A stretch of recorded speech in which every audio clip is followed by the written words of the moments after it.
گئے، زندگی باقی تو بات باقی، وما علینا الا البلاغ۔ برادران اسلام، واجب الاحترام بزرگوں، دوستوں، بھائیوں، عزیز نوجوانوں، دروس سیرت نبی صلی اللہ علیہ وسلم کے بارے میں ہمارا یہ سلسلہ درس الحمدللہ قدر استطاعت اور قدر علم ہم نے ابتدا سے لے کر اس مقام پہ پہنچے تھے کہ حضور صلی اللہ علیہ وسلم کو حکم ہجرت ملا، کیونکہ اللہ کے نبی کا کوئی عمل اللہ کے حکم کے بغیر نہیں ہوتا، اور یہ تو ایک بہت بڑا عظیم مسئلہ تھا، سرزمین حرم کو چھوڑنا، مکہ شریف کو چھوڑنا، کعبۃ اللہ کو چھوڑنا، یہ کوئی معمولی سی بات نہیں تھی۔ افضل بقعۃ فی العالم، پوری کائنات میں سب سے افضل زمین کا ٹکڑا جو ہے وہ اللہ کا کعبہ ہے، حتیٰ کہ صحیح احادیث میں موجود ہے کہ حضور صلی اللہ علیہ وسلم نے کعبۃ اللہ میں کھڑے ہو کر یہ ارشاد فرمایا تھا کہ واللہ انک لخیر ارض اللہ واحب ارض واحب الی اللہ۔ حضور نے کعبۃ اللہ کی طرف اشارہ کر کے فرمایا کہ اللہ کا کعبہ، مجھے اللہ کی قسم ہے کہ ساری کائنات میں سب سے بہتر اور سب سے زیادہ محبوب قطعہ جو ہے اللہ کو وہ تیرا تو ہی، اور ساتھ یہ بھی فرمایا کہ واللہ مجھے اللہ کی قسم ہے ما خرجت منک، مجھے اگر میری قوم نکلنے پہ مجبور نہ کر دیتی تو میں تجھے چھوڑ کے کبھی نہ جاتا۔ تو اللہ کے کعبے کو چھوڑنا، سرزمین حرم کو چھوڑنا، یہ کوئی معمولی سی بات نہیں کہ اللہ کے نبی کھڑے رو رہے ہیں۔ یہ تو اصل میں ایک مسئلہ ہے نا جی کہ قدر جوہر بدانن، کہ جوہر کا پتہ جوہری کو لگتا ہے۔ ایک عام آدمی کے سامنے ڈائمنڈ یا ایک پتھر میں کیا فرق ہے، لیکن جوہری اس کی قیمت کا اندازہ کرتا ہے۔ اسی لیے کعبۃ اللہ کی عظمتوں کا پتہ بھی ان لوگوں کو تھا جو اصحاب رسول تھے، ان لوگوں کو تھا جو اللہ کے نبی تھے، ان لوگوں کو تھا جو ائمہ محدثین و فقہاء اور اولیاء اللہ اور عباد صالحین تھے۔ اس گھر میں اور اس حرم میں یعنی ایک لمحہ جو ہے آدمی کے لیے، ایک سا جو ہے آدمی کے لیے ساری زندگی اس کا مقابلہ نہیں کر سکتا۔ ہم تو مادیات کا شکار ہو کر یہاں آتے ہیں اور پھر ان معاملات میں اتنی کھو جاتے ہیں کہ ہمیں دوستوں کے لیے بھی ٹائم مل جاتا ہے، ہمیں پکنک کے لیے بھی ٹائم مل جاتا ہے، واک کرنے کے لیے بھی ٹائم مل جاتا ہے، لیکن حرم میں حاضر ہونے کو ٹائم نہیں ملتا۔ اصل بات یہ نہیں ہوتی، اصل یہ ہے کہ اللہ اتنا قریب رکھ کر بھی اپنے بندے کو اندر نہیں آنے، تو اللہ کا گھر ہے، اللہ کو کیا ضرورت؟ اللہ راضی ہوتے ہیں تو لوگ ہزاروں روپے خرچ کر کے آتے ہیں عمرے پر، اور بعد دن حرم میں پڑے ہوتے ہیں، طواف کر رہے ہوتے ہیں۔ اور ایسے لوگ بھی ہیں بد نصیب کے اللہ کے گھر میں رہتے ہیں، ملازمت ہے، نوکری ہے، جگہ ہے، رہائش ہے، گاڑی ہے، کار ہے، وسائل ہے، لیکن پھر بھی حرم میں نماز نصیب نہیں ہوتی، طواف نصیب نہیں ہوتا۔ تو ان چیزوں کا تحسر دنیا میں تو خیر کسی کو کیا محسوس ہوگا، اللہ والوں کو تو محسوس ہوتا ہے، ورنہ پھر ہر آدمی کو اس کا آخرت میں پتہ چلے گا کہ ہم نے اتنی بڑی نعمت کا کس انداز سے ناشکر۔ تو حضور سرکار دو عالم صلی اللہ علیہ وسلم نے جب ہجرت کا فیصلہ فرما لیا، اور سرکار دو عالم صلی اللہ علیہ وسلم نے اس کی تقسیم کار ایسے کی کہ آپ نے سیدنا علی رضی اللہ تعالی عنہ کو فرمایا کہ تمہارے ذمے تو یہ ہوگا کہ تم میرے بستر پہ، میرے فراش پہ میری چادر اوڑھ کے سو جاؤ گے، تاکہ اگر دشمن دیکھنے کی کوشش کریں تو انہیں اطمینان ہو کہ اللہ کے نبی ابھی گھر میں ہیں اور ہمیں کچھ فاصلہ کرنے کا موقع ملے۔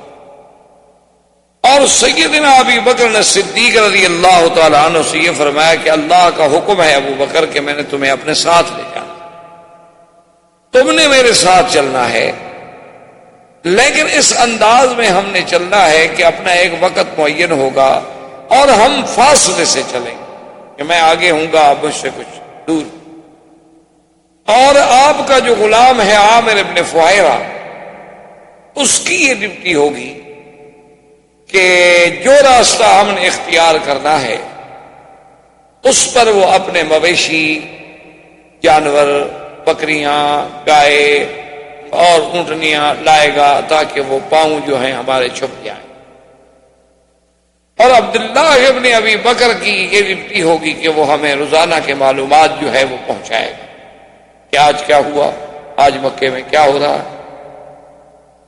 اور بی بی اسما کے ذمہ یہ لگایا گیا کہ تم نے ہمیں طعام پہنچانا ہے۔ یہ ساری تخطیط جو تھی، یہ ساری تنظیم جو تھی، یہ خود حضور سرکار دو عالم رحمت دو جہاں صلی اللہ علیہ وسلم نے خود فرمایا۔ اسی لیے علماء لکھتے ہیں کہ اول فدائی جو ہے میرے مدنی پاک کا باعتبار جان فدا کرنے کے، اس اعتبار سے وہ حضرت علی ہیں کہ اس موقف کو جانتے ہو کہ کافر کتنی دشمن، پھر بستر پہ لیٹ جانا یہ کوئی آسان بات نہیں تھی، یہ بہت بڑی قربانی تھی، بہت بڑی اللہ کے نبی سے محبت کی انتہا تھی کہ آپ نے جان داؤ پہ لگا دی۔ اور سیدنا صدیق رضی اللہ تعالیٰ عنہ کا تو اس سے بھی بڑا امتحان ہے کہ وہ امانت نبوت کو لے کے ساتھ چل رہے۔ سیدنا علی رضی اللہ تعالیٰ عنہ کے لیے تو خطر اس وقت تک ہے جب تک کہ کافروں کو ہو سکتا ہے پتہ نہ چلے وہ حملہ کر دیں، لیکن جب بات معلوم ہو جائے گی تو بات ختم ہو گئی کہ بھئی اللہ کے نبی تو چلے گئی ہے تو حضرت علی۔ لیکن سیدنا ابی بکر رضی اللہ تعالیٰ عنہ کا جو خطرہ ہے وہ تو سارا سفر میں ہے جب تک کہ حضور مدینے نہ پہنچ جائے، ان کے لیے تو پورا سفر قربانی۔ سرکار دو عالم صلی اللہ علیہ وسلم کے سفر کے لیے سیدنا ابی بکر صدیق رضی اللہ تعالیٰ نے عرض کیا کہ یا رسول اللہ میں نے تو 2 اونٹنیاں پہلے سے تیار کر رکھی اور انہیں بڑا کھلایا ہے پلایا ہے، بڑی تر و تازہ، بڑی موٹی ہیں ماشاءاللہ، بڑی ہمت سے سفر کریں گی اور ہمیں کوئی تکلیف نہیں ہوگی، راستے میں سواری نہیں بدلنی پڑے گی۔ حضور نے فرمایا تم نے کیسے کر لیا؟ انہوں نے کہا رسول اللہ ایک تو میں نے خواب دیکھا تھا کہ ہم سفر جو ہے اکٹھے کر رہے ہیں، اور دوسرا مجھے یقین تھا کہ جب میں اجازت مانگتا ہوں ہجرت کی مکے سے جانے کی تو آپ مجھے اجازت نہیں دیتے، آپ کہتے ہیں کہ صبر کرو، سب کو تو اجازت مل رہی ہے۔ آپ نے فرمایا ابو بکر رضی اللہ تعالیٰ عنہ بات ٹھیک ہے، تم نے بہت اچھا کیا، لیکن میں تمہیں 1 اونٹنی کے پیسے ادا کروں گا۔ تو سیدنا صدیق رضی اللہ تعالیٰ عنہ کیا رسول اللہ میرا تو سب کچھ میں نے تو اپنا سب کچھ لوٹا دیا ہے، تو اب 1 اونٹنی کے پیسے لے کے میں نے کیا کرنا ہے؟ حضور نے فرمایا نہیں ابو بکر یہ بات نہیں، اصل مسئلہ یہ ہے کہ میں اپنی ہجرت کے ثواب کو ناقص نہیں کرنا چاہتا تاکہ اس کا پورے کا پورا ثواب جو ہے وہ مجھے حاصل۔ اسی لیے یہ ضروری ہوتا ہے کہ آپ حج پہ جا رہے ہیں، آپ عمرے پہ جا رہے ہیں، آپ عبادت پہ جا رہے ہیں، تو بہتر یہ ہوتا ہے کہ ہر ساتھی اپنا حصہ ڈالے تاکہ اس کے ثواب میں کیوں کمی آئے۔ آج کل کے دور میں یہ بات جو ہے صرف ہم نے دیکھا ہے، سنا ہے، چونکہ کبھی جانے کا اتفاق تو ہوا نہیں۔ تبلیغی جماعت والے حضرات جو ہیں بڑی پابندی کرتے ہیں، اور بہت اچھی بات، شریعت کا حکم، اللہ رسول کا حکم ہے، سنت محمد مصطفیٰ، سنت کے عمل میں، قرآن کے عمل میں بڑی طاقت ہے جس کو ہم سمجھتے نہیں ہیں، بڑی مشکل ہی ہے ہماری، چونکہ ہماری آنکھوں پہ مادیت کی ایسی پٹی چڑھ گئی ہے، ہماری آنکھوں پر کفر نے اسباب ظاہرہ کی ایسی پٹی بٹھا دی ہے کہ ہماری آنکھوں میں صرف یہ اسباب ہی رہ گئے ہیں، مسبب الاسباب تک ہماری نظر ہی نہیں جاتی۔ اب آپ دیکھیں نا جی کہ کوئی تصور نہیں کر سکتا، یہ کوئی سوچ سکتا ہے کہ ایک جگہ صحابہ رضوان اللہ علیہم اجمعین نے کافروں کے علاقے پہ حملہ کرنا تھا، تو کافروں نے اپنی فون نے بھیجا کچھ لوگوں کو جاسوس بنا کر کہ مسلمانوں کو پتہ کرو بھی کتنی تعداد ہے، کتنی عدد ہے، کتنا لشکر ہے، ان کے پاس کتنے اونٹ ہیں، کتنا گھوڑے ہیں، کتنے ہتھیار ہیں۔ اتفاق کی بات یہ ہے کہ وہ جاسوس ایسے وقت پہ آیا کہ نماز کا وقت تھا، ندی کے کنارے پر صحابہ بیٹھے ہوئے تھے وضو کرنے کے لیے، اور سب مسواک کر رہے۔ مسواک ایک سنت، دانت صاف کر۔ وہ جاسوس بڑے غور سے، چونکہ وہ تو دور سے دیکھ رہا تھا، دیکھتے دیکھتے واپس جب گیا تو اس نے اپنے لوگوں سے کہا، اس نے کہا کہ بھئی عدد تو مجھے سمجھ نہیں آتا کہ ان کا کتنا ہے، بہت تھوڑا سا عدد لگتا ہے، کوئی اونٹ گھوڑے بھی اتنے نہیں لگتے، لیکن یہ تو کوئی عجیب قوم ہے، خدا رحمت کرے، پتہ نہیں یہ آدم خور تو نہیں ہو تو دانت تیز کر رہے۔ نے کہا اچھا، نے کہا دیکھو نا، اگر ایک آدمی کا دانت خراب ہو سکتا ہے، سب کے کیسے خراب تھے کہ ایک ہی وقت میں، ایک ہی ٹائم پر، ایک ہی کنارے پہ بیٹھ کے، اور سارے ایک ہی لکڑی اور ایک ہی طرز پہ استعمال کر رہے ہوں۔ اللہ تبارک و تعالیٰ معاف فرمائے۔ تو اللہ کی قدرت دیکھیں، اسے ایک سنت کا ایسا روب کافروں کے دل میں پڑا کہ وہ قلعہ چھوڑ کے بھاگ گئے۔ انہوں نے کہا کہ بھی پھر آدم خور مخلوق سے کون لڑ سکتا؟ یہ تو اچھی بات ہے، ایک بات، اور لوگوں کو سنائیں تو ان کے لیے ایک تضحیق ہوگی، حضوقہ ہوگی۔ ابھی آپ دیکھ رہے ہیں، ابھی چند دنوں کے پہلے سے ابھی واقعہ ہے کہ ابھی آپ نے دیکھا اخباروں میں، آپ پڑھ رہے ہیں، ایران افغانستان کی جنگ کا۔ دعا کریں اللہ محفوظ رکھے، اللہ دونوں کو نقصان سے بچائے، اور وہ تو اتنا بڑا پھر نقصان ہوگا کہ عالم اسلام پتہ نہیں کہاں پھر 100 سال کے لیے پیچھے جا پڑے گا، اور یہی تو کافر چاہتے۔ اب جناب وہ فوجیں اور یہ اور وہ جب آ گئی، اب 3 لاکھ بارڈر پہ ایک منظم فورس پڑی ہو، اور مقابلہ کن سے ہے؟ مدرسوں کے لڑکوں سے، جو انہوں نے کبھی نہ جنگ لڑی ہے، نہ ٹریننگ ہے، نہ کچھ ہے۔ کیا مقابلہ؟ اب سوچیں کیا مقابلہ۔ تو ان کے جو امیر تھے نا ان لڑکوں کے، انہوں نے کہا کہ بھائی جتنے علماء ہیں اکٹھے کرو۔ تو تقریباً جو ہمیں سنایا گیا یا معلوم ہوا یا اخباروں میں پڑھا کہ تقریباً کوئی 6000 کے قریب علماء اکٹھے ہوئے۔ اس نے کہا کہ مجھے یہ فتویٰ دو کہ یہ جو ہماری جنگ ہونے والی ہے اور 3 لاکھ فوج ہمارے ہمسائے نے ہمارے خلاف لگا دی ہے، کیا وہ کافر ہے شیعہ؟ اگر تو کافر ہے پھر تو ہمیں جنگ لڑنی ہے، اور اگر وہ مسلمان ہیں تو پھر تو ہم ان سے جنگ نہیں کر سکتے، مسلمانوں سے کیسے لڑیں؟ پھر تو یہ ہوگا ہمارا فیصلہ کہ ہم نہیں پہلی گولی چلائیں گے، اور نہ ہم ان کے علاقے میں قدم رکھیں گے۔ اگر انہوں نے ہمارے اوپر گولی چلائی اور قدم رکھا تو ہم ڈیفنس کریں گے، جس کی ہمیں شریعت اجازت ہے، پھر ہم دفاعی جنگ تو لڑیں گے، لیکن کسی مسلمان کے ساتھ ہم لڑ تو نہیں سکتے کہ ابتدا کریں۔ اس پہ علماء کا بورڈ بیٹھا، اللہ نے مہربانی کی، ان کو فوراً فیصلہ کرنا پڑا کہ جی ہم نہیں لڑتے۔ ان کے لیے تو یہ مسئلہ پیدا ہو گیا نا کہ اگر 6000 علماء متفق ہو کر کفر کا فتویٰ جاری کر دیں تو جنگ تو اپنی جگہ رہی، ہم تو ویسے جنگ ہار گئے، اور اگر وہ کفر کا فتویٰ جاری نہ کریں تو وہ کہتے ہیں ہم تو لڑتے نہیں، ہم تو مسلمانوں کے خلاف کبھی نہیں لڑیں گے، اسلام کے خلاف کون لڑ سکتا ہے؟ تو ایک سنت پر عمل کرنے کا جو اللہ کے نبی کا حکم ہے، اس کا کتنا بہتر ہوئی کہ دونوں الحمدللہ ذرا تھم گئے، اور اللہ پاک کرے کہ دونوں کو اللہ اصلاح کی توفیق عطا فرمائے، کیونکہ ہم اس لڑائیوں کے جھگڑوں کے متحمل نہیں ہو سکتے، امت اسلام کو ابھی اتنا وقت نہیں، فرصت۔ تو خیر یہ سارے انتظامات کرنے کے بعد حضور صلی اللہ علیہ وسلم جب باہر نکلے تو کافر آپ کے گھر کے باہر کھڑے تھے، حضور پاک نے مٹی لی، سورۃ یاسین کی آیات مبارک پڑھی، وَجَعَلْنَا مِن بَيْنِ أَيْدِيهِمْ سَدًّا وَمِنْ خَلْفِهِمْ سَدًّا فَأَغْشَيْنَاهُمْ فَهُمْ لَا يُبْصِرُونَ۔ شاہت الوجوہ، شاہت الوجوہ، شاہت الوجوہ پڑھ کے حضور نے پھینکا، اللہ نے وہ مٹی جو تھی تمام کافروں کی آنکھوں میں، سروں میں ڈالی، وہ سب کے سب غنودگی کا شکار ہو گیا۔ حضور آرام سے حضور صلی اللہ علیہ وسلم تشریف لے گئے۔ یہ اب آپ یوں سمجھیں کہ جیسے اب محلہ مسفلہ ہے، یہ حرم کے سامنے مکہ کمپلیکس ہے، یہ سارا راستہ جو یہ مسیال کہلاتا ہے، اور یہی آگے جا کر شارع ابی بکر صدیق ہے، شارع ابراہیم الخلیل ہے، اور یہی راستہ پھر جا کے کدائی سے ہوتا ہوا غار ثور کی طرف، جس کو آج کل مخطط دار الہجرہ کہتے ہیں، اصل یہی طریقہ الہجرہ۔ حضور صلی اللہ علیہ وسلم اسی طرف روانہ ہوئے، اور کافروں نے جب کافی دیر ہو گئی، صبح کا وقت قریب آ گیا، وہ حیران ہو گئے کہ حسب عادت آج حضور صلی اللہ علیہ وسلم باہر نہیں آئے۔ تو ایک نے کہا کہ چلو بھی دیکھتے ہیں۔ وہ دیوار پہ چڑھ کے اس نے دیکھا، اس نے کہا کہ بھئی حضور تو سو رہے، چارپائی پہ لیٹے ہوئے ہیں، کپڑا پہنا ہوا۔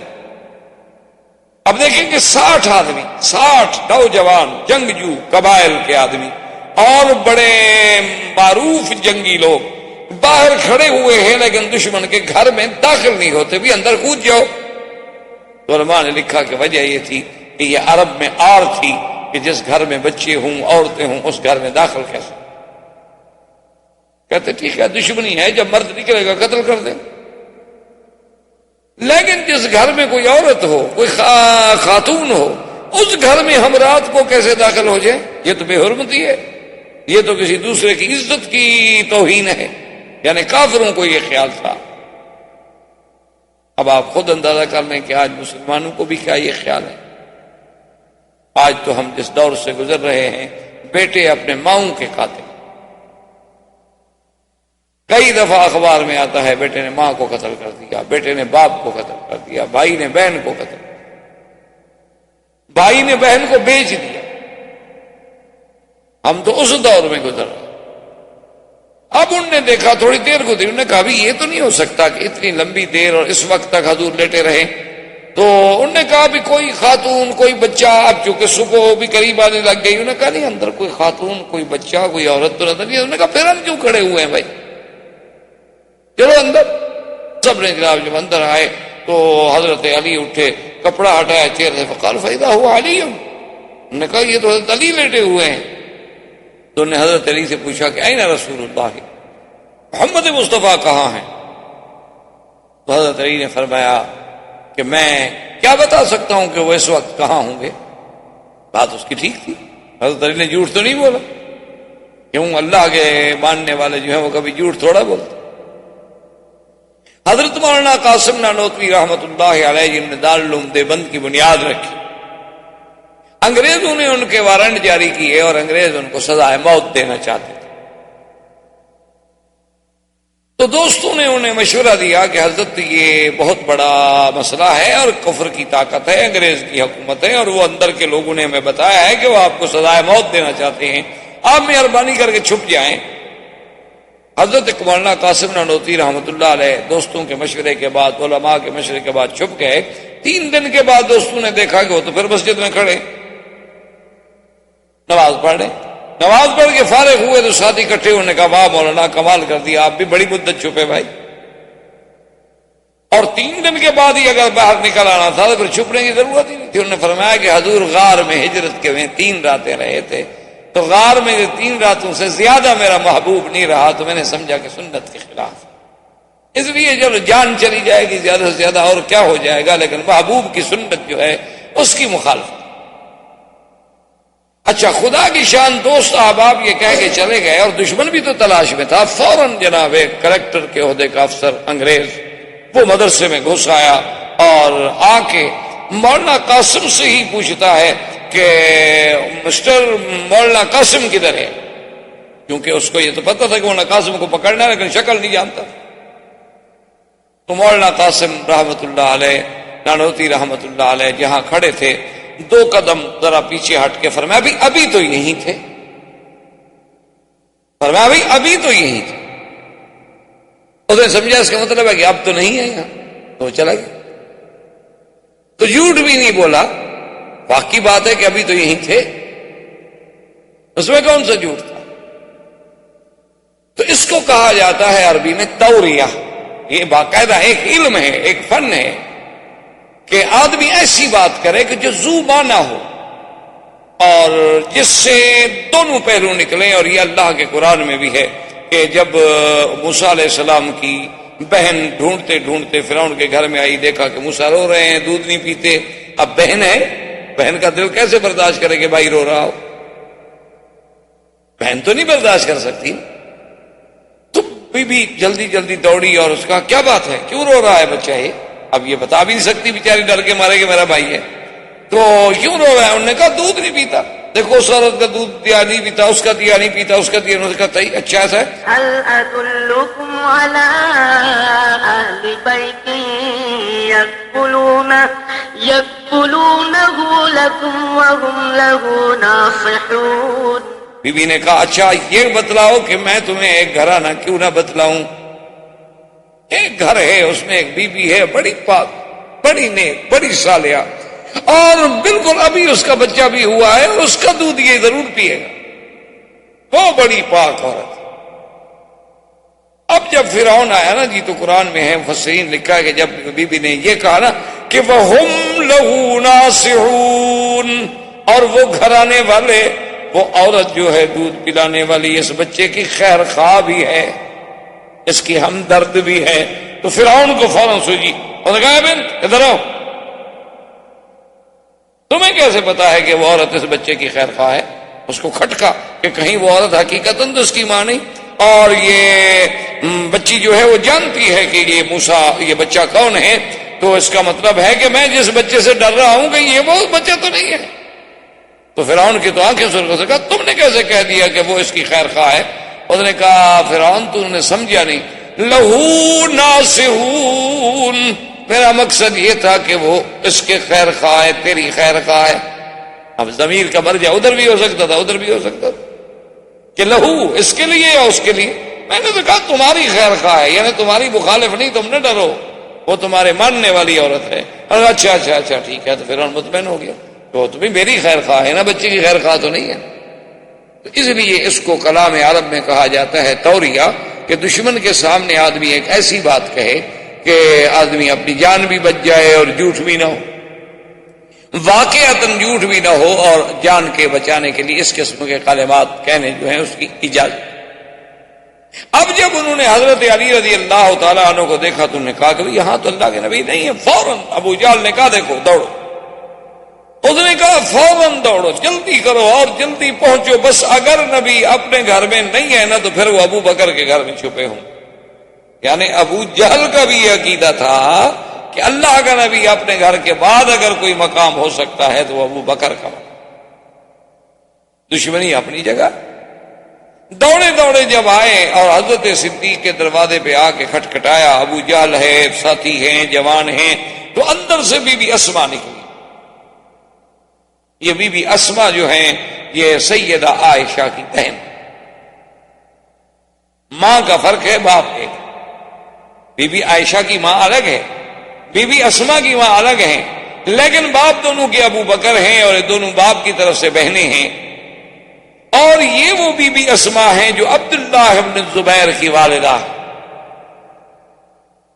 اور یہ وہ بی بی اسما ہیں کہ جن کی بہادری کا یہ عالم تھا کہ جن کو اللہ نے اتنی بہادری دی تھی کہ یہ 8 سال کی بچی تھیں جب حضور کا کھانا لے کے غار میں پہنچانے جاتی تھی. تم آپ تو ایک دن ذرا غار میں چڑھ کے دیکھیں. بلکہ مکے کے لوگ جو بڑے بڑے پرانے لوگ ہیں، خبراء ہیں، پرانے علم والے، پرانے زندگی گزارنے والے، وہ کہتے ہیں خدا کی شان ہے کہ غار ثور میں آج بھی جس کے دل میں ابو بکر کی دشمنی ہو وہ غار ثور پہ نہیں چڑھ سکتا. وہ کہتے ہیں شرط لگا لیں کسی دشمن کو لے آئیں، اس کو کہیں گے اس پہاڑ پہ چڑھ، وہ کبھی نہیں پہنچے گا غار تک. اللہ اسے پہنچنے ہی نہیں دیتے وہاں. کہ جب تم منکر ابو بکر ہو تو پھر وہاں جانے کا کیا مطلب؟ تو سیدہ اسما جو ہیں یہ اتنی بہادر بچی ہے کہ 8 سال کی عمر ہے. 8 سال کی عمر کیا ہوتی؟ ہمارے بچے بھی تو ہیں نا 8 سال کے، آپ دیکھیں کیا کرتے ہیں ماشاءاللہ. ہاں البتہ ٹی وی شیوی وی سی آر یہ چلا لیتے ہیں، اس میں ماہر ہیں. اس میں خاصی ترقی کی ہے ہماری نسل نے ماشاءاللہ، بہت آگے جا رہی ہے. اور اب تو ایسی ترقی کر گئے ہیں کہ فلمیں جو دیکھتے ہیں نا اپنے گھروں سے چھلانگ لگا کے کئی بچے مر گئے. اور ان بچوں کے لباس اور کپڑوں کو دیکھیں تو آدمی حیران ہوتا ہے کہ پتہ نہیں یہ کس خطے کی مخلوق ہے. میں تو کبھی کبھی سوچتا ہوں کہ دیکھتا ہوں نا ٹوپیاں رنگ برنگی کپڑے پلاسٹک کے اور بوٹ اتنے بڑے کہ بچے سے بھاری، اتنے بڑے بڑے بوٹ باندھنے کے لیے 3 آدمی آ جائیں، ایک دفعہ بن جائے تو 3 گھنٹے نہیں کھلتے، اللہ کا عذاب ہے مستقل۔ کیا ہے نقل کرنی ہے، ایک انگریز پہنتا ہے تو ہمارے بچے کیسے نہ پہنے؟ نہ آرام مقصود ہے نہ عزت مقصود ہے، نقل مقصود۔ وہ بدبخت اگر آج بھویں اور بال سب صاف کرا دینا، دیکھ لیں گے آپ 4 دن کے بعد ہی سب صاف، ہماری بدقسمتی ہے۔ لیکن 8 سال کی بچی ہے، دیکھو باہر نکلی تو ابو جہل جیسا آدمی، ابو جہل 6 فٹ سے بھی لمبا آدمی تھا اور بڑا قداور، بڑا زوردار اور بڑا ڈیل ڈال۔ اس نے کہا کہ اسما این ابو کی، تمہارا باپ کہاں ہے؟ وَأَيْنَ رسول اللہ، اور محمد مصطفیٰ کہاں ہے؟ اس نے کہا ابو جہل مجھے نہیں پتا کہ وہ اس وقت کہاں ہے۔ تو ابو جہل نے غصے میں آ کر بدبخت نے سیدہ اسما کے چہرے پہ تھپڑ مارا۔ باقاعدہ کتابوں میں لکھا ہوا ہے کہ دائیں رخسار پہ سیدہ اسما کو ابو جہل نے تھپڑ مارا تو بائیں کان کی بالی جو تھی وہ کان سے ٹوٹ کے ایک فرلانگ دور جا پڑی، اتنا زور سے اس ظالم نے مارا، لیکن بی بی سہ گئی اور راز نبوت نہیں کھولا۔ مجھے نہیں پتا کہاں ہے۔ اب شرمندہ بھی ہوا کہ میں نے ایک بچی پہ ہاتھ اٹھایا، اب سب عرب دیکھ رہے ہیں یہ کیسا بدبخت ہے، لڑکیوں کو مارتا ہے۔ فوراً شرمندہ ہوا، واپس آیا، دارالندوہ میں پہنچا اور فوراً میٹنگ کال کی۔ انہوں نے کہا کہ دیکھو اللہ کے نبی تو چلے گئے، لیکن اگر وہ ہم سے نکل گئے اور کسی بھی طرح وہ مدینہ منورہ پہنچ گئے تو پھر ہماری خیر نہیں ہے، اس لیے ہمیں فوراً ہر ممکن تلاش کرنی چاہیے۔ اور 100 اونٹنی کا اعلان کیا ابو جہل نے کہ جو آدمی اللہ کے نبی کی خبر لائے گا میں اس کو 100 اونٹنی انعام دوں۔ اب جناب کفار قریش دوڑ پڑے اور ادھر میرے بدنی آگے آگے جا رہے ہیں، سیدنا صدیق پیچھے جا رہے ہیں، اور جب غار کے پہاڑ کے قریب پہنچے، حضور تھوڑے سے اوپر چڑھے تو سیدنا ابو بکر کہتے ہیں کہ حضور کی انگلیاں مبارک میں خون بھر گیا، ان کے نازک بدن تھا کہ حضرت انس فرماتے ہیں کہ میں نے تو ایسا ریشم و کم خواب بھی نرم نہیں دیکھا جیسے حضور کی تلیاں مبارک نرم تھی۔ تو حضرت صدیق سے نہ رہا گیا۔ حضرت صدیق رضی اللہ تعالیٰ عنہ نے عرض کیا کہ یا رسول اللہ ارکب علی کتفی، حضور میں بیٹھ جاتا ہوں آپ میرے کندھے پہ سوار۔ حضور فرمایا ابو بکر کیا کرنے کا؟ حضور میں آپ کی تکلیف نہیں دیکھ سکتا، ان پتھروں پہ چلتے ہوئے آپ کے پاؤں، آپ کا جسم، آپ کا جسد مبارک ایک تکلیف محسوس کر رہا ہے، ابو بکر یہ برداشت نہیں کر سکتا۔ تو حضور صلی اللہ علیہ وسلم آپ کے کندھے پہ بیٹھے اور ابو بکر اٹھا کے چلے۔ اسی لیے ایک آدمی نے جب حضرت علی سے پوچھا کہ من اعلم الناس، کہ حضور کے صحابہ میں سب سے بڑا علم والا کون تھا؟ قال ابی بکر، ابو بکر۔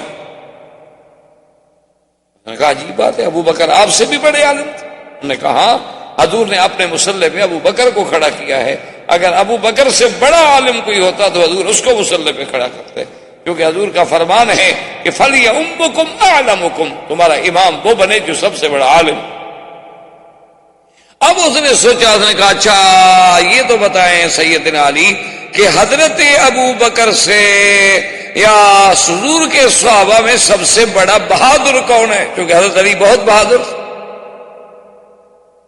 تو حضرت علی نے پتہ کیا کہا؟ اس نے کہا ابو بکر سب سے بڑا بہادر بھی ابو بکر۔ کیا کہہ رہے ہیں؟ انہوں نے کہا کیا کہہ رہے ہیں کہ عجیب بات ہے کہ خدا نے کہ کعبے میں جو بت بنے ہوئے تھے دیواروں پر، تو حضور پاک نے مجھے فرمایا کہ علی تم ایسے نیچے ہو جاؤ، میں تمہارے کندھے کے کمر کے اوپر کھڑے ہو کر ان بتوں کو مٹا دوں۔ تو ابھی حضور نے ایک قدم رکھا تو میں نے کہا قطن یا رسول اللہ، بس بس بس یا رسول اللہ میری کمر ٹوٹ جائے گی۔ میں حضور کو 1 منٹ کے لیے برداشت نہیں کر سکا، تو بہادر تو ابو بکر ہے جو کندھے پہ بٹھا کے 3 میل اوپر چڑھ گیا۔ بہادر تو پھر ابو بکر ہے، الذی حملہ الی الغار۔ اور اللہ کی شان دیکھیں کہ ایک دل میں جب بغض ہو نا جی تو پھر باتیں بغض والی سوجتی ہیں، محبت ہو تو محبت والی سوجتی ہیں، یعنی اگر آپ سبز اینک لگائیں گے تو ماحول سبز نظر آئے گا، اور سرخ شیشے ہوں تو سرخ نظر آئے گا۔ ایک عالم دین تقریر فرما رہے تھے یہی واقعہ غار کا، ہجرت کا، کہ سیدنا ابو بکر اپنے کندھوں پہ بٹھا کے سرکار دو عالم صلی اللہ علیہ وسلم کو غار تک لے گئے، تو یہ فضیلت اور کسی کو نہیں ملی کہ اس نے کبھی حضور کو اٹھایا ہو کندھوں۔ تو ایک منکر صدیق نے، ایک شقی نے، ایک بدبخت نے یہ لکھا، اس نے کہا کہ جی یہ کون سی فضیلت ہے کہ ابو بکر کے کندھوں پہ حضور بیٹھ گئے؟ تو حدیث میں موجود ہے کہ رکب علی حمار، حضور تو گدھے پر بھی سوار ہوئے ہیں، اگر ابو بکر پہ سوار ہو گئے تو کیا ہو گیا؟ انہوں نے کہا یہ کون سی فضیلت ہے کہ آپ اہل سنت والجماعت اس بات کو بھی فضیلت میں شمار کرتے ہیں کہ حضور اس کے کندھے پہ بیٹھے تھے؟ تو حضور صلی اللہ علیہ وسلم تو گھوڑے پہ بھی بیٹھے ہیں، اونٹ پہ بھی بیٹھے ہیں، گدھے پہ بھی بیٹھے ہیں، ابو بکر پہ بھی بیٹھ گئے، نعوذ باللہ، تو کیا ہو گیا؟ یعنی مقصد اعتراض۔ تو انہوں نے فرمایا کہ میرے بھائی بالکل ٹھیک ہے، ہم مانتے ہیں، لیکن تم نے اصل بات کو سمجھا نہیں ہے۔ حضور اونٹنی پہ بھی بیٹھے، براق پہ بھی بیٹھے، حضور گھوڑے پہ بھی بیٹھے، حضور گدھا پہ بھی بیٹھے، حضور خچر پہ بھی بیٹھے، حضور دلدل پہ بھی بیٹھے۔ یہی تو ہمارا عقیدہ ہے، لیکن ہمارا ایمان ہے جس اونٹ پہ حضور بیٹھے ہیں وہ اونٹ ساری دنیا کے اونٹوں سے افضل ہے، اور جس گدھا پہ حضور بیٹھے ہیں وہ گدھا ساری دنیا کے گدھوں میں افضل ہے، اور جس بندے پہ نبی بیٹھا ہے وہ بندہ ساری دنیا کے بندوں سے افضل ہے۔ یہی تو ہمارا عقیدہ ہے، اسی کو تو ہم بیان کرتے ہیں۔ ہم منکر تو نہیں ہے کہ حضور نہیں بیٹھے۔ فلما دنا الى الغار، جب حضور غار کے قریب پہنچے، اس نے کہا یا رسول اللہ، کیف یا رسول اللہ، حضور آپ اتریں، ٹھہر جائیں، ٹھہر۔ حضور نے فرمایا نماز ہے آپ؟ کہنے لگا حضور مدتوں کی پہاڑوں میں غار ہے، خدا جانے اندر کوئی جانور ہو، کوئی سانپ ہو، کوئی پہاڑی بچھو ہو، اور کوئی موذی اشیاء اندر ہوں، تو میں کیسے برداشت کر سکتا ہوں کہ پہلے میرا محبوب اندر جائے، پہلے مجھے جانے دے، میں صاف کروں، اطمینان کروں، پھر میرا محبوب اندر آئے۔ تو حضور نے فرمایا کہ اچھا ٹھیک ہے۔ تو حضرت ابو بکر اندر تشریف لے گئے، اور کپڑے سے پوری غار کو صاف کیا، اور دیکھا کہ کہیں سوراخ ہے، کہیں کوئی چیز ہے، کہیں کوئی چیز ہے۔ غاریں پرانی سی غاریں تھی، تو کہیں کپڑا پھاڑ کے اس میں دے دیا، کہیں کوئی چیز دے دی۔ بند کر کے اطمینان کرنے کے بعد اس نے عرض کیا فتدخل یا رسول اللہ، اب حضور آپ اندر تشریف لائیں۔ تو علماء نے اس عمل سے ایک مسئلہ استنباط کیا، انہوں نے کہا کہ جب مکے کے جبل ثور کی غار میں پہلے ابو بکر داخل نہ ہوں تو نبی داخل نہیں ہوتے، تو مسلمان کے دل والی غار میں بھی جب تک حب ابو بکر نہیں ہوگی تو حب رسول کبھی داخل ہو ہی نہیں سکتا۔ یہ اللہ کی حکمت ہے، جو ابو بکر کا منکر ہے وہ رسول کا منکر، کہ فمن احبهم فبحبی احبهم ومن ابغضهم فببغضی ابغضهم۔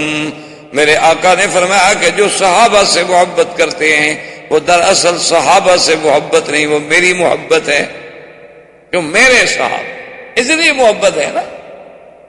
ومن ابغضهم، اور جن کو صحابہ سے بغض ہے، فببغضی ابغضهم، ان کو دراصل محمد الرسول اللہ سے بغض ہے، صحابہ کا تو بہانہ کرتے ہیں، اصل تو اللہ کے نبی سے بغض۔ اب جناب کفار قریش کے جو بہت گروپ بن گئے، تم ادھر بھاگو ادھر بھاگو، تلاش کرو تلاش کرو، اور جناب جہاں جاتے ہیں کوئی نشان ہی نہیں ملتا، کیونکہ وہ تنظیم ایسی تھی نا کہ جب صبح ہونے سے پہلے تو عامر ابن فہرہ مال لے گئے، اور جہاں جہاں حضور پاک کے قدم تھے، ابو بکر کے قدم تھے، اوپر مال چلا گیا، خلاص نشان مٹ گئے۔ لیکن ڈھونڈتے ایک گروپ جو ہے وہ عین غار ثور پہ پہنچ گیا۔ جب وہاں پہنچا وہ گروپ، اب کتابوں میں مختلف باتیں ہیں، بعض لوگ کہتے ہیں، بعض روایات میں یہ بھی ہے کہ ایک عنکبوت نے، عنکبوت کہتے ہیں مکڑی، یہ آپ نے دیکھا نا مکڑی گھروں میں جالا تن دیتی ہے، کوئی گھر ویران پڑا رہے تو اس کی چھتوں کے ساتھ ایسے جالا سا بنا دیتی ہے، یہ اس کو مکڑی کہا جاتا ہے، عربی میں اس کو کہتے ہیں عنکبوت۔ تو بعض علماء یہ کہتے ہیں کہ اللہ نے اپنے رسول کو محفوظ رکھنے کے لیے صلی اللہ علیہ وسلم وہاں عنکبوت کو حکم دیا کہ یہاں جالا شالا بنا دو، اور ایک کبوتری کو بھی حکم دیا کہ تم بھی یہاں آرام سے بیٹھ جاؤ اپنے انڈوں پہ، کہ جو آ کے دیکھے گا وہ کہے گا کمال ہے بھئی، اگر اس غار میں کوئی داخل ہو تو کم سے کم یہ جالا تو ٹوٹے نا، اور غار میں داخل ہو تو یہ آرام سے پرندہ کیسے بیٹھا رہے انڈوں پہ، کم سے کم یہ اڑ جائے، پریشان ہو، کچھ اس میں اضطراب کی حرکات ہوں، ادھر تو کوئی نہیں معلوم ہوتا۔ لیکن یہ روایات کسی صحیح حدیث میں نہیں ملتی، البتہ بعض روایات میں ہیں جو روایات ضعیف ہو سکتا ہے، وما ذلک علی اللہ بعزیز، اللہ کے آگے کون سی مشکل بات۔ اللہ تبارک و تعالی اگر ہدہد سے حضرت سلیمان علیہ السلام کے لیے اتنا بڑا کام لے سکتے ہیں تو کیا کسی اور پرندے سے میرے مدنی صلی اللہ علیہ وسلم کی حفاظت کا کام نہیں لیا جا سکتا؟ کوئی بڑی بات نہیں، لیکن بہرحال یہ واقعہ کسی حدیث صحیح میں ہمیں ملتا نہیں، یا کسی صحیح حدیث مبارک میں ملے۔ البتہ یہ بات جو ہے یہ بخاری و مسلم میں اور سیاہ ستہ میں موجود ہے کہ جب وہ گروہ آیا تو وہ بالکل عین دروازے کے قریب آ گئے، اور حضرت ابو بکر فرماتے ہیں کہ میں ان کے قدموں کو دیکھ رہا ہوں کہ وہ کھڑے ہیں۔ اب اس میں بھی دو روایات ہیں، بعض علماء فرماتے ہیں کہ وہ دروازے پر تھے، اور بعض کہتے ہیں کہ نہیں وہ پہاڑ کے اوپر تھی، یہ تو غار تھی نا، اوپر تو پہاڑ تھا نا، تو اوپر جو تھے تو اس میں کوئی ایک دراڑ تھی جس سے وہ نظر آتے تھے، لیکن زیادہ روایات یہی ہیں کہ وہ دروازے پر تھے۔ یعنی یوں اگر مڑ کے دیکھا جائے تو حضرت ابو بکر گھبرائے تو انہوں نے فوراً کہا کہ یا رسول اللہ لو نظر احدهم تحت قدمیہ لابصرنا، میرا مدنی اگر ان میں سے کسی نے صرف اپنے پاؤں کے نیچے بھی غور کر کے دیکھا تو نیچے تو ہم بیٹھے ہم نظر آ جائیں۔ اللہ اکبر۔ حضور نے فرمایا ما ظنک باثنین اللہ ثالثہما، اللہ اکبر، ما ظنک یا ابا بکر باثنین اللہ ثالثہما۔ حضور نے فرمایا ابو بکر کیا گمان ہے تمہارا ان دو آدمیوں کے بارے میں جن کے ساتھ تیسرا خود خدا ہو، ان کا کوئی کچھ بگاڑ سکتا ہے؟ اسی کو قرآن نے اتارا، قرآن اللہ کا جبریل لایا، الا تنصروہ فقد نصرہ اللہ اذ اخرجہ الذین کفروا ثانی اثنین اذ ہما فی الغار۔ اللہ نے فرمایا کہ دیکھو اللہ نے کیسے مدد کی، کب؟ اللہ فرماتے ہیں کہ جب کافروں نے میرے بدری کو اور ابو بکر کو نکالا، اذ اخرجہ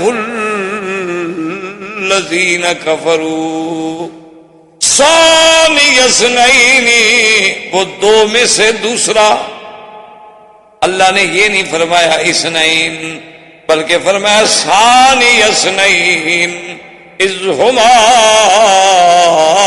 فی الغار، کہ وہ دو میں سے دوسرا، یعنی قرب نبی کا، صحبت نبی کا، تقرب رسول کا اتنا رنگ چڑھا ہے کہ اب ابو بکر بھی گویا نبی کے برابر آ کے دوسرا بن گیا، ورنہ کہتے اللہ پاک فرماتے ایک نبی اور ایک ابو بکر۔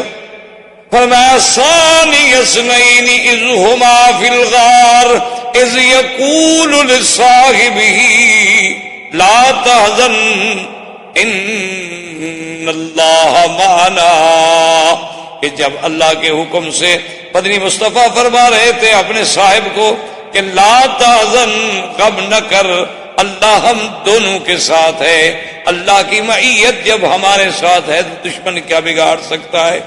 اس لیے علماء نے لکھا ہے کہ کسی صحابی کے صحابی کے لفظ کا انکار کرنے سے بندہ کافر نہیں ہوتا، مگر ابو بکر کے صحابی ہونے کا انکار کرے تو کافر ہو جاتا ہے، کیونکہ ابو بکر کو تو اللہ نے قرآن میں صاحب کہا ہے نا، تو اللہ کے قرآن کے تو ایک حرف کا منکر بھی کافر ہے اور ایک آیت کا منکر بھی کافر ہے اور سارے قرآن کا منکر بھی کافر ہے۔ تو قرآن کہہ رہا ہے کہ اذ یقول لصاحبہ، اور خدا کی شان ہے کسی میدان کا بھی واقعہ نہیں کہ کوئی بندہ یہ کہہ سکے کہ صاحب سے مراد یہ تھے، یہ نہیں تھے، یہ تھے، یہ نہیں تھے، جو کہ غار میں یا محمد ہیں یا ابو بکر ہیں اور ہے کوئی نہیں، تو کوئی اور تو صاحب بن ہی نہیں سکتا نا۔ اذ یقول لصاحبہ لا تحزن ان اللہ معنا، اللہ کی شان دیکھیں، یہاں ایک ابو بکر کی شان ہے اور ایک میرے مدنی محمد مصطفیٰ کی شان ہے۔ کیوں؟ علماء نے لکھا کہ دیکھو کہ جب موسیٰ علیہ السلام کے ساتھ ان کی قوم اللہ اکبر مصر سے نکل کے جا رہی تھی اور پیچھے فرعون لشکر لے کے آ گیا تو قوم گھبرا گئی، ڈر گئے۔ پہلے بھی تو بڑے کچلے ہوئے لوگ تھے، مظلوم، کیونکہ جو لوگ کافروں کے ملک میں رہتے ہیں نا ان کو پتا ہے نا کہ مسلمانوں کی زندگی وہاں کیسے۔ یہ تو الگ بات ہے کہ اللہ نے مسلمانوں کو جہاں حکومت دی انہوں نے کبھی اقلیت پہ کبھی کافروں پہ ظلم نہیں کیا، لیکن جب کافروں کو طاقت ملی آج بھی اسپانیہ اور غرناطہ کی مسجدیں گواہ ہیں کہ کفر کیا کرتا ہے۔ آج بھی تاریخ ہے، حقائق ہیں، موجود ہیں، آپ کو صفو میں دیکھ لیں، آپ سربیا کے احوال پڑھیں، آپ کشمیر کے احوال پڑھیں، آپ دیکھیں کیا کیا نہیں ہو، ظلم کی وہ کون سی قسم جو مسلمانوں پہ آزمائی نہیں جاتی، وہ ظلم کا کون سا ایسا یا طریقہ ہے۔ میرے خیال میں اگر آج اللہ تاتاریوں کو، ہلاکو کو، چنگیز کو، ان بدبختوں کو بھی زندہ کر دینا، ان کو بھی یہ طریقے ظلم کے نہیں آتے جو مسلمانوں کے خلاف آزمائے جا رہے۔ لیکن تاریخ اٹھا کے دیکھ لیں کہ مسلمانوں نے کبھی کسی کافر پہ، کبھی کسی کافر اقلیت پہ ظلم نہیں کیا، ان کا تحفظ کیا، ان کے معابد کا، ان کے مندروں کا، ان کے گرجاؤں کا، ان کے کلیساؤں کا، ان کی حفاظت کی۔ بلکہ حضور حکم فرماتے تھے کہ کبھی جنگ میں دوسرے مذہب کے کسی پادری کو، کسی راہب کو قتل نہ کیا کرو جب تک کہ وہ خود تلوار نہ ہو۔ اب یہ شان دیکھیں، انہوں نے کہا کہ جب موسیٰ علیہ السلام جا رہے تھے تو قوم گھبرا گئی، انہوں نے کہا کہ آگے دریا ہے اور پیچھے فرعون کا لشکر ہے، اور لشکر کی بھی تھوڑا سا نہیں ہے، یعنی 6 لاکھ فوج لے کے فرعون تعاقب کر رہا۔ تو موسیٰ علیہ السلام کے پاس آئے، انہوں نے کہا کہ جی ہم تو مارے گئے، آگے جاتے ہیں دریا ہے، دریا میں کوئی پل نہیں، کوئی کشتی نہیں، کوئی قصہ نہیں، اور اگر ٹھہرتے ہیں تو ہم کیا مقابلہ کر سکتے ہیں، 6 لاکھ کی فوج آ رہی ہے فرعون کی۔ تو موسیٰ علیہ السلام نے کیا کہا؟ قال كلا إن معي ربي سيهدين، فرمایا قوم مت ڈرو، میرا رب میرے ساتھ ہے، مجھے راستہ دکھلائیں۔ انہوں نے کہا یہی فرق ہے موسیٰ اور محمد مصطفیٰ کا کہ موسیٰ علیہ السلام نے کہا میرا اللہ میرے ساتھ ہے، لیکن یہ شان کرم ہے محمد پاک کا۔ انہوں نے فرمایا ان اللہ معنا، ابو بکر اللہ ہم دونوں کے ساتھ ہے۔ انہوں نے یہ نہیں کہا کہ صرف میرے ساتھ ہے، تو یہ شان رحمت کی علامت۔ اب جب حضور نے تسلی دی تو ابو بکر کو تسلی آئی کہ جب اللہ کا نبی کہہ رہے ہیں تو صاف بات ہے کہ اللہ کا نبی تو کوئی بات ایسے نہیں کہتے جب تک اللہ وحی نہ بھیجیں، اللہ خبر نہ کرے۔ لیکن افسوس ہے، بدقسمتی ہے ہماری کہ ایسے ایسے فرقے بھی پیدا ہو گئے کہ جنہوں نے حقائق کو مسخ کر ڈالا۔ انہوں نے باقاعدہ کتابوں میں لکھا ہے کہ دراصل ابو بکر نے شور کر دیا، رونے لگ گیا، بظاہر تو وہ نبی کو نعوذ باللہ دھوکہ دے رہا تھا کہ میں آپ کی محبت میں، آپ کے غم میں رو رہا ہوں، اور اندر سے ابو بکر کا مقصد یہ تھا کہ دشمن جو باہر کھڑے ہیں وہ میرے رونے کی آواز کو سنے اور اندر آ کر اللہ کے نبی کو پکڑ لیں۔ تو شور مچایا تھا، لیکن خدا کی قدرت دیکھو کہ 1400 سال گزر گئے، اس وقت تو وہ شور کافروں نے نہیں سنا، اگر سنتے تو چھوڑ دیتے بھلا، لیکن انہوں نے نہیں سنا۔ ان 1400 سال کے بعد ان کے ذاکروں نے شور سن لیا۔ مکے والوں نے جو غار کے اوپر کھڑے تھے وہ تو نہیں سن پائے، اگر انہوں نے رونا شور تھا اور وہ شور سن لیا ہوتا تو وہ کب چھوڑ دیتے تھے۔ اور اسی لیے خدا کی شان دیکھیں، وہ تو علام الغیوب ہے نا، علیم بذات صدور ہے۔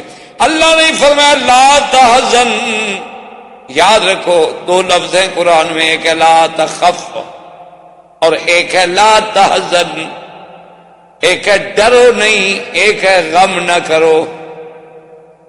ان دونوں میں بہت بڑا فرق ہے. جب آدمی کو اپنا ڈر ہو تو وہاں ہوتا ہے کہ بھئی مت ڈرو. جیسے موسیٰ علیہ السلام کو اللہ نے حکم دیا کہ تمہارے ہاتھ میں کیا ہے؟ اللہ میاں لکڑی، فرما گراؤ، پھینکو، پھینک کے سلام پڑ گا، بھاگے موسیٰ علیہ السلام. اللہ فرمایا خذھا ولا تخف. موسیٰ علیہ السلام پکڑو لکڑی، ڈرو شرو نہیں، خیر ہے، یہ تو معجزہ ہے، ہم نے سام بنایا، ابھی لکڑی ہم بنا دیتے ہیں. تو موسیٰ کو اپنا ڈر تھا تو اللہ نے فرمایا لا تخف. اور اللہ نے اسی موسیٰ کی اماں کو فرمایا کہ جب دشمنوں کو پتہ چل جائے تیرے بچے کا، وَأَوْحَيْنَا إِلَىٰ أُمِّ مُوسَىٰ أَنْ أَرْضِعِيهِ فَإِذَا خِفْتِ عَلَيْهِ فَأَلْقِيهِ فِي الْيَمِّ وَلَا تَخَافِي وَلَا تَحْزَنِي إِنَّا رَادُّوهُ إِلَيْكِ وَجَاعِلُوهُ مِنَ الْمُرْسَلِينَ. اللہ نے فرمایا کہ موسیٰ کی اماں اپنے بچے کو دودھ پلا کے صندوق میں بند کر کے ڈرونی دریا میں ڈال لو. لا تخافی، تم اپنا بھی کوئی ڈر نہ کرنا، تمہاری بھی ہم حفاظت کریں گے. ولا تحزنی، اور موسیٰ کا بھی ڈر نہ کر، غم نہ کر، اس کا بھی کوئی فکر نہ. انا رادوہ الیک، ہم موسیٰ کو تمہاری طرف لوٹائیں گے. وجاعلوہ من المرسلین، اور ہم موسیٰ علیہ السلام کو مقام رسالت بھی عطا فرمائیں گے. تو اللہ نے یہاں بھی کیا فرمایا؟ اللہ نے فرمایا اذ یقول لصاحبہ لا تحزن. میرا بدنی اپنے سنگی کو، ساتھی کو، صاحب کو کہہ دے کہ وہ تیرا غم نہ کرے. وہاں بھی ابو بکر کو غم تھا تو محمد مصطفیٰ کا تھا، نہ اپنا فکر تھا نہ غم تھا. اللہ نے لا تخف نہیں فرمایا بلکہ لا تحزن کا لفظ فرما کر ہمیشہ کے لیے دشمنوں کا منہ بند کر دیا. حضور صلی اللہ علیہ وسلم غار میں ہیں اور پوری کفر کی طاقت جو ہے نا جناب وہ تلاش میں ہے، لیکن اللہ کی شان ہے کہ ایسا نظم ہے. اور یہ سعادت ملی تو صرف صدیق کے گھرانے کو ملی ہے کہ غار کا ساتھی ہے تو ابو بکر ہے، اور سارے دشمنوں کی خبریں لانے والا ہے تو عبداللہ ابن ابی بکر ہے، ابو بکر کا بیٹا ہے. اور نقش مٹانے والا ہے تو ابو بکر کا غلام عامر ابن فہیرہ ہے. اور طعام پہنچانے والی ہے تو ابو بکر کی بیٹی ہے. اور راز نبوت کے لیے مار کھانے والی ہے تو وہ ابو بکر کی بیٹی ہے، جس کو اللہ اتنی نعمتیں دے اس کی شان میں کون کمی کر سکتا؟ یہ تو ہماری کم عقلی ہے، ہمارے ان دوستوں کی کم عقلی ہے کہ جن کو آج تک اصحاب رسول کی عظمت اور مقام جو ہے وہ سمجھ نہیں آ سکتا. روزانہ باقاعدہ تنظیم سے عبداللہ ابن ابی بکر جا کے حال پہنچاتے ہیں کہ یا رسول اللہ آج کافروں نے یہ کیا یہ کیا یہ کیا. عامر ابن فہیرہ مال چراتے چراتے نقصان مٹاتے ہیں اور 7 بکریوں کا دودھ پہنچا دیتے ہیں. بی بی اسما کھانا پہنچا دیتی ہیں عامر ابن فہیرہ کو، اور عامر ابن فہیرہ آگے کھانا پہنچا دیتے ہیں. اور ایک دلیل ہے، راستہ دکھلانے والا، وہ یہودی ہے. اسی لیے علماء نے لکھا کہ اگر اللہ چاہتے تو جو خداوند قدوس معراج کی رات میں بیت المقدس کو اٹھا کے اللہ کے نبی کے سامنے کر سکتے ہیں تو کیا مدینے کا راستہ نہیں دکھلا سکتے؟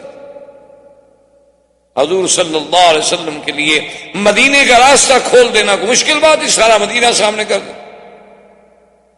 لیکن امت کو سبق دینا تھا کہ اگر کوئی راستے کے امور میں، کسی جہاد رانی میں، کسی راستے کی سفر کی معلومات کے لیے، دنیاوی علوم حاصل کرنے کے لیے اگر یہودی نصرانی کافروں سے معاملہ کیا جائے تو کوئی منع نہیں. اس لیے جو دلیل تھا، جس کے ذمے تھا کہ تم نے ہمیں خفیہ راستے سے مدینہ منورہ پہنچانا ہے، وہ کافر تھا. اچھا خدا کی شان ہے کہ وہ کافر بھی اتنا پکا تھا کہ اس نے آخر وقت تک غداری نہیں. آج کا کوئی مسلمان ہوتا نا تو بڑا اعلیٰ سودا کرتا ابو جہل سے، کیونکہ آج کل تو مسلمان کو ماشاءاللہ مانا یہی ہوتا ہے نا کہ ہر بات پہ کمیشن، ہر بات پہ سودا، تو اس نے بھی غداری نہیں۔ اب حضور صلی اللہ علیہ وآلہ آلہ واصحابہ وسلم تسلیما کثیرا کثیرا 3 راتیں رہنے کے بعد غار سے، اب کافر تو تھک گئے، 3 راتیں کو مذاق تو نہیں ہوتی نا کہ 3 دن اور 3 رات پورے مکے کے راستے سارے جو ہیں کنگال ڈالو اور کہیں سے کوئی خبر نہ ملے، تو ذرا وہ تھمے اور حضور اپنے اونٹنیوں پر سیدنا ابو بکر کے ساتھ ایک خالص خفیہ طریق سے، خفیہ راستے سے غار سے نکل کے آپ نے سفر اختیار فرمایا۔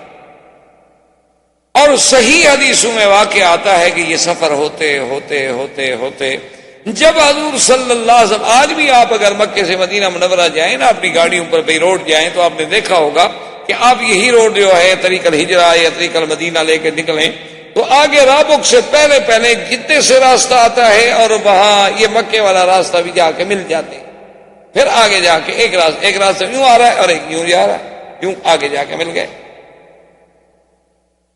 حضور پاک تو پہاڑوں سے آ رہے تھے نا، یہ جو راستے میں وادیاں ہیں جیسے وادی عثفان ہے، وادی قدید ہے، یہ ساری وادیوں کے قریب قریب پہاڑوں سے گزرتے ہوئے، کیونکہ اس زمانے میں اونٹوں کا سفر ہے، وہ کاریں ہیلی کاپٹر تو نہیں تھے۔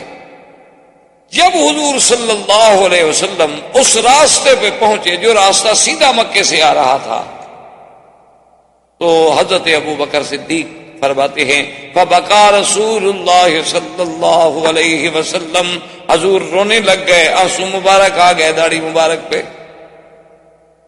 حضرت صدیق نے عرض کیا کہ یا رسول اللہ کیا بات ہے، آپ کیوں اداس، کیوں رو رہے ہیں، مجھے بتائیں۔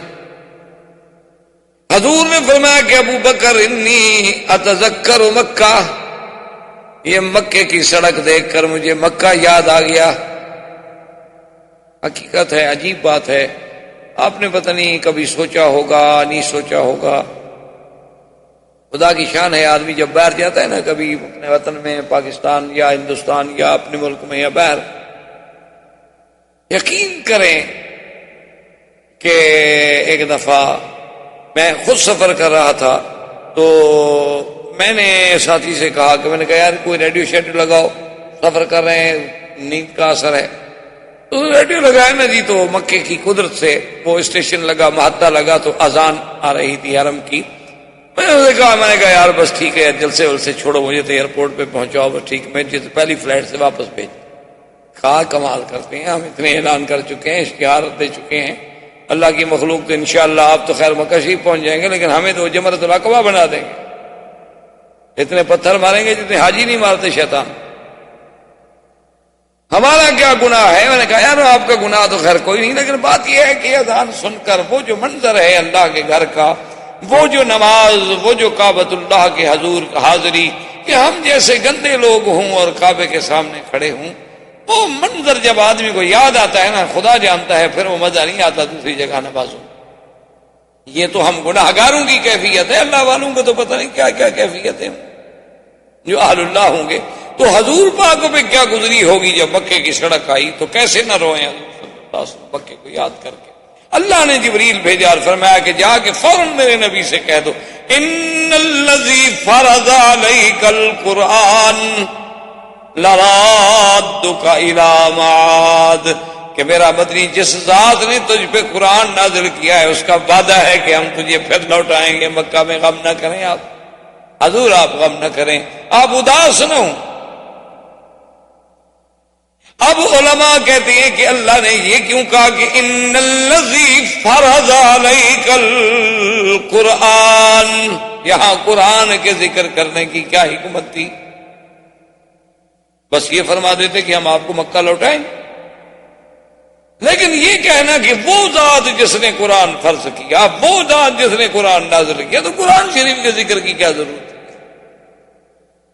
علماء نے لکھا اس میں اشارہ تھا کہ میرا مدنی جب ہم نے قرآن اتارنا چاہا اور جبریل میرا قرآن لے کے آیا تو کوئی دشمن روک سکا؟ ہم نے چاہا تو غار حرا میں بھی تو قرآن پہنچا دیا، ہم نے چاہا تو غار ثور میں بھی تو قرآن پہنچا دیا۔ تو جب ہم اتارنا چاہتے ہیں نا قرآن، اور ہمارے فرشتے کو کوئی نہیں روک سکتا، جب ہم اپنے نبی کو مکے میں لانا چاہیں گے تو میرے نبی کو کون روک سکتا ہے؟ یہ تو میری حکمتیں ہیں کہ کب لاؤں گا کب نہیں لاؤں گا، ورنہ تو جب میں فیصلہ کروں گا تو پھر میرے فیصلے کے آگے کون ٹھہر سکتا؟ حضور صلی اللہ علیہ وسلم کا یہ قافلہ نبوت، یہ قافلہ رسالت اور قافلہ صداقت اور یہ قافلہ ہجرت جو ہے وہ مدینے کی طرف رواں دواں تھا۔ اللہ آپ کو بھی اور مجھے بھی اتباع سنت رسول پاک صلی اللہ علیہ وسلم کی توفیق دیں۔ وما علینا الا البلاغ۔ احباب کرام، اس کے بعد